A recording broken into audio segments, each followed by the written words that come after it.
perempuan ditemukan mengapung di Sungai Sigeleng, Brebes, Jawa Tengah. Menurut Kanit Reskrim Polsek Brebes, mayat diperkirakan sudah meninggal 3 hari. Demo tolak aturan odol, ratusan sopir truk di Kudus melakukan mogok kerja.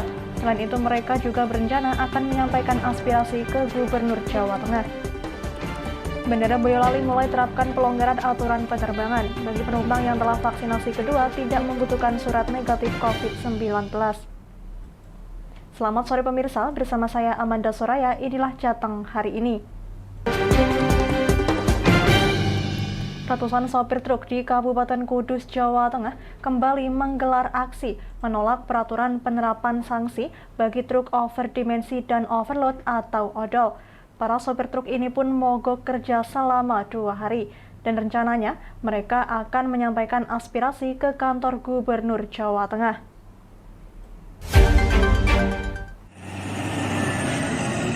Ratusan sopir yang melakukan mogok kerja di Kudus melakukan aksi standby di garasi dan berkumpul di satu titik untuk membagikan selebaran aturan pemerintah mengenai odol. Aksi mogok kerja ini akan digelar selama 2 hari. Aksi yang nantinya akan dilanjutkan dengan demo di kantor Gubernur Jawa Tengah pada Jumat 11 Maret, rencananya akan memberangkatkan 300 armada truk dari Kudus ke kota Semarang. Selain menggelar mogok kerja, para sopir truk pun membagikan selebaran aturan odol kepada sopir lainnya yang melintas di Pantura Kudus Demak. Aksi pembagian selebaran yang dilakukan selama 2 hari akan dilanjutkan dengan aksi ke Gubernur Jawa Tengah. Untuk hari ini jadwalnya mogok kerja. Cuman kita hanya memberi sosialisasi. Kalau yang masih mau berangkat jalan silakan, kita tidak melarang. Tapi yang penting puncaknya ya. Karena hati nurani mereka bergerak dari kawan-kawan kita, solidaritas mereka, kawan-kawan yang ada di sini. Sebelumnya perwakilan sopir truk Kudus sudah melakukan pertemuan dengan Kementerian Perhubungan, namun dari pertemuan tersebut belum menemui titik temu. Maka rencana selanjutnya para sopir truk akan melakukan hal yang sama kepada Gubernur Jawa Tengah untuk menyampaikan aspirasi ke pusat dan menunggu keputusan terakhir. Aksi hari ini hanya aksi pembagian selebaran yang akan dilakukan selama 2 hari. Dari tanggal 9, 10, dan terakhir tanggal 11 kita akan melakukan aksi ke kantor Gubernur untuk melakukan hal yang sama dengan cara mediasi dari pihak Gubernur untuk menyampaikan aspirasi kita ke pusat. Tapi dan menunggu keputusan akhir hasil apa yang kita dapat selama aksi ini, proses ini berjalan. Anggit juga berharap agar pemerintah mengkaji kembali mengenai aturan tersebut, sebab peraturan itu memberatkan sopir truk di Indonesia. Dari Kudus, Wes Alkorni, Lingkar TV, melaporkan. Sesosok jasad perempuan ditemukan terapung di Sungai Sigeleng, Kabupaten Brebes pada Rabu siang. Penemuan mayat dengan posisi telungkup ini membuat geger warga di Desa Randu Songokulon, Kecamatan Brebes. Jasad tersebut diperkirakan telah meninggal 3 hari yang lalu.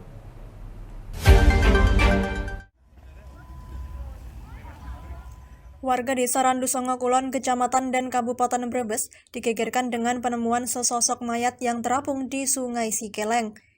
Penemuan mayat yang diketahui berjenis kelamin perempuan tersebut pertama kali ditemukan oleh seorang pekerja di dekat lokasi penemuan mayat.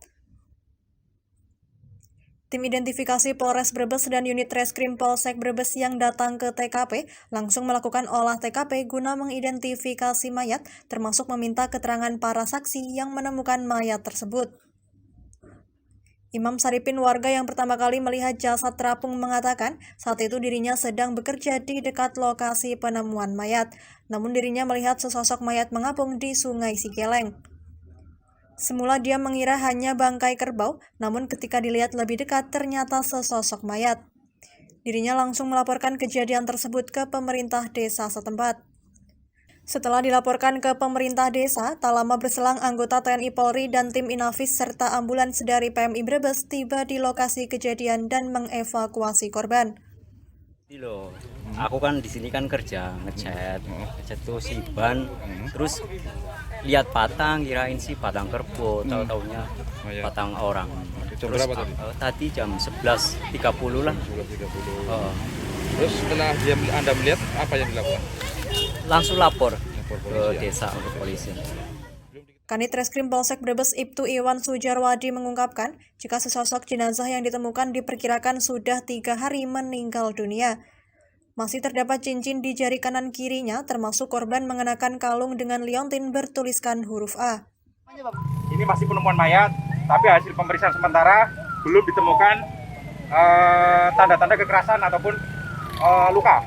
Ini Kalau misalnya lidah menjulur itu karena di Tengarai itu sudah lebih dari 3 hari tenggelam.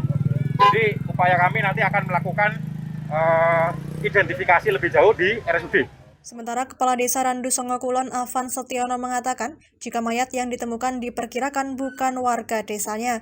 Pasalnya sampai saat ini belum ada warga yang melaporkan kehilangan anggota keluarganya. Ada warga mengabari ke saya berkaitan dengan ada mayat di Sungai Sigelen. Kami secara sigap melaporkan kepada Pak Kapolsek maupun Pak Kanit Reskrim. Sementara untuk memastikan kematian korban, jenazah dievakuasi ke RSUD Brebes untuk dilakukan visum. Dari Brebes, Gus Fadilah, Lingkar TV, melaporkan.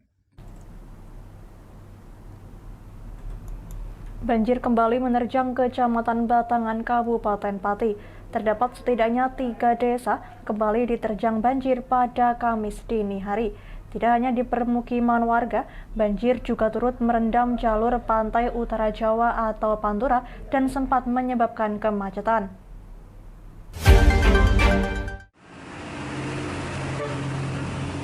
Banjir kembali menerjang 3 desa di Kecamatan Batangan, Kabupaten Pati. 3 desa diantaranya Desa Ketitang Wetan, Desa Mujil, dan juga Desa Bulu Mulyo kembali diterjang banjir pada Kamis dini hari. Diketahui sebanyak 750 rumah warga di Desa Ketitang Wetan terendam banjir setinggi 80 cm hingga 1 meter. Meski demikian, warga tetap memilih tinggal di rumah untuk menjaga barang-barangnya. Sebelumnya pada Selasa lalu, Desa Ketitang Wetan terpantau juga diterjang banjir dan pada hari Rabu air mulai surut. Akan tetapi pada Kamis dini hari, desa ini kembali diterjang banjir susulan. Diduga penyebab banjir menerjang karena ada tanggul Kali Ombo tepatnya di Desa Bulu Mulyo jebol. Tanggul ini tak mampu menahan volume air hujan di wilayah tersebut. Pokoknya yang penting Kali Ombo itu diambakno, Pak. Kali Ombo saluran pembuangan diambakno. Terus masalah soalnya banyu mulai nglegok karampung dindi pusatnya nih Kali Ombo kabeh. Angger kali Raja Mbakno yo angger hujan pisan yang ngene Pak, iki termasuk urung gede hujan iku. Ngurane yo pertama yo kali iku sing penting Kali Ombo. Titik yo harus iku. Sementara itu, Kepala BPBD Pati saat ditemui di Pendopo Kabupaten Pati pada Kamis pagi mengungkapkan bahwa pihaknya sudah mengambil langkah seperti bantuan logistik karung pasir untuk tanggul jebol dan juga bantuan tangki air untuk pembersihan jalan. Pihaknya mengaku juga melibatkan Damkar Kabupaten Pati untuk membantu BPBD dalam penanganan banjir di beberapa daerah di Kabupaten Pati. Kemudian hari ini kami rencanakan untuk dropping bantuan logistik berupa sandbag atau karung pasir untuk perbaikan tanggul jebol di wilayah Tambak Romo dan Batangan. Tidak hanya menerjang pemukiman warga, banjir terpantau menerjang jalur pantai utara Jawa atau jalur Pantura dan sempat menyebabkan kemacetan. Selain Kecamatan Batangan, banjir terpantau juga menerjang beberapa kecamatan di Kabupaten Pati seperti di Kecamatan Tambak Romo, Kecamatan Kayen, dan juga Kecamatan Jakenan. Dari Pati, Fajar Mukti, Lingkar TV, melaporkan. Jangan kemana-mana pemirsa, kami akan kembali usai jeda pariwara. Tetap bersama kami.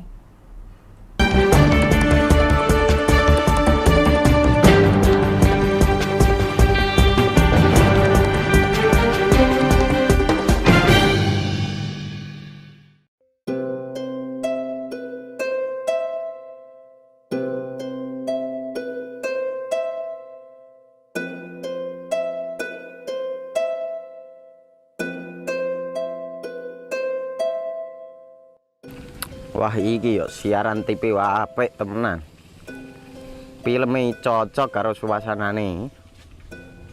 Elah.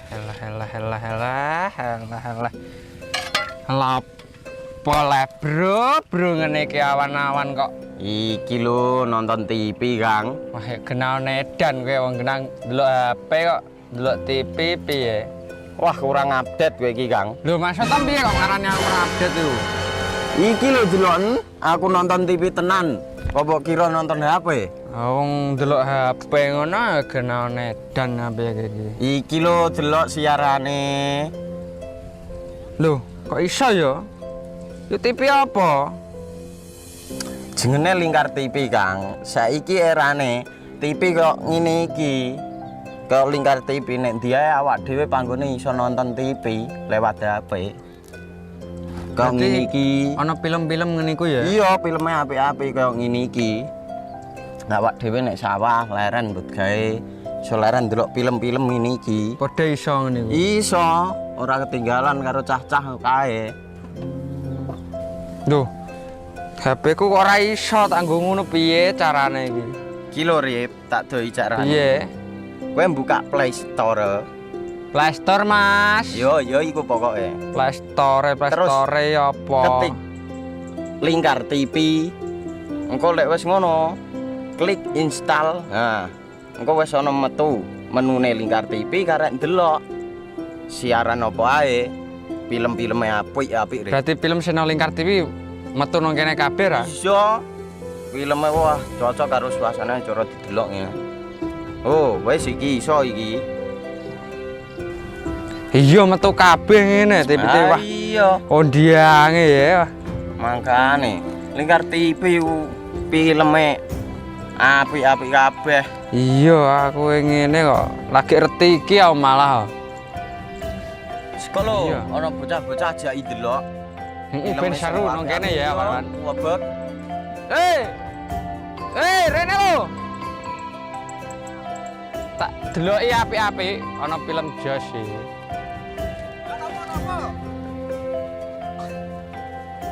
Rene. Oh, iki lho tak deloki film nang Lingkar TV. Solutif dan terpercaya. Tonton siaran Lingkar TV melalui aplikasi Lingkar TV di Play Store. Dengan cara ketik Lingkar TV di pencarian Play Store, kemudian tekan install. Mudah bukan? Nikmati tayangan-tayangan menarik dari Lingkar TV kapanpun dan dimanapun Anda berada. Tinggal tekan menu Lingkar TV di HP Anda dan selamat menonton!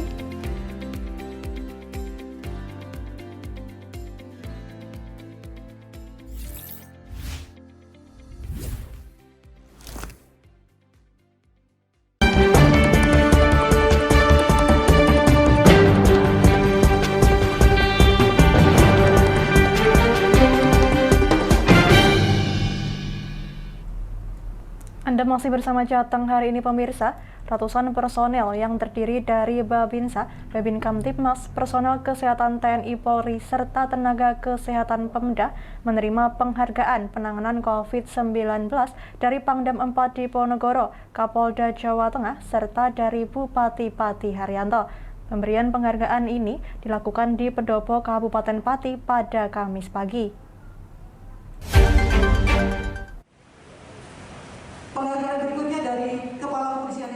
Bertempat di Pendopo Kabupaten Pati pada Kamis pagi, ratusan personel yang terdiri dari Babinsa, Babin Kamtibmas, personel kesehatan TNI Polri, serta tenaga kesehatan Pemda menerima penghargaan penanganan COVID-19 dari Pangdam 4 Diponegoro, Kapolda Jawa Tengah, serta dari Bupati Pati Haryanto. Sebanyak 685 personel menerima penghargaan tersebut yang terdiri dari anggota Babinsa sebanyak 432 personel, Babin Kamtibmas sebanyak 194 personel, Nakes dari TNI sebanyak 16 personel, Nakes Polri 13 personel, dan Nakes Pemda sebanyak 30 personel. Turut hadir dalam acara tersebut Wakil Bupati Pati Saiful Arifin, Kapolres Pati AKBP Christian Tobing, dan Dim 0718 Pati Adi Ilham Zamani, Setda Kabupaten Pati Jumani, serta jajaran TNI Polri dan para tenaga kesehatan di Kabupaten Pati. Dalam kesempatannya, Bupati Pati Haryanto mengatakan pemberian penghargaan ini sebagai bentuk apresiasi dari penanganan COVID-19 di Kabupaten Pati selama 2 tahun. Atas beberapa penghargaan ini, ia berharap dapat memberi motivasi kepada tenaga kesehatan yang ada, khususnya dalam melakukan vaksinasi yang ada di Kabupaten Pati. Itu mendapat penghargaan dalam rangka membantu mensukseskan penanganan COVID, khususnya adalah vaksinasi. Sehingga mendapatkan penghargaan dari Pak Pangdam maupun juga Pak Kapolda, dan sekaligus juga saya memberikan penghargaan. Itu bentuk daripada apresiasi penanganan COVID kurang lebih 2 tahun. Ya, 2 tahun, dan membantu susah payah, suka duka, dan akhirnya diberikan apresiasi. Mudah-mudahan dengan memberikan piagam penghargaan ini memberikan motivasi kepada tenaga kesehatan yang ada di lapangan. Sekalipun saat ini belum selesai, tetapi itu bagian motivasi kepada beliau-beliau selaku petugas kesehatan maupun petugas yang ada di lapangan membantu mempercepat adanya vaksinasi. Ditanya perihal perkembangan vaksinasi, Bupati mengatakan vaksinasi di Kabupaten Pati memang sudah cukup baik, namun dalam vaksinasi lansia dosis kedua dikatakan masih kurang, yakni baru mencapai kisaran 50%. Sedangkan angka COVID-19 di Pati dikatakan masih naik turun. Dalam penjelasan orang nomor 1 di Pati itu, setidaknya ada 56 hingga 80 kasus yang ada di Kabupaten Pati. Oleh sebab itu, dengan penghargaan ini, ia berharap dapat memberi motivasi kepada tenaga kesehatan yang ada di lapangan dalam melakukan percepatan vaksinasi yang ada di Kabupaten Pati. Dari Pati, Fajar Mukti, Lingkar TV, melaporkan. Bandara Adi Sumarmo Boyolali mulai menerapkan aturan baru tentang pelonggaran syarat penerbangan. Berdasarkan surat dari Kementerian Perhubungan, calon penumpang pesawat yang sudah melakukan vaksinasi dosis kedua bisa langsung melakukan penerbangan tanpa harus melakukan swab antigen ataupun PCR.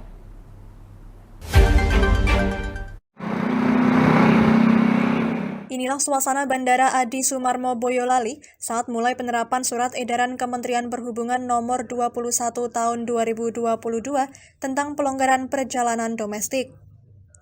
Area lokasi layanan tes antigen di Bandara Adi Sumarmo nampak sepi, berbeda dari hari-hari sebelumnya yang selalu ramai oleh calon penumpang pesawat yang melakukan tes COVID-19.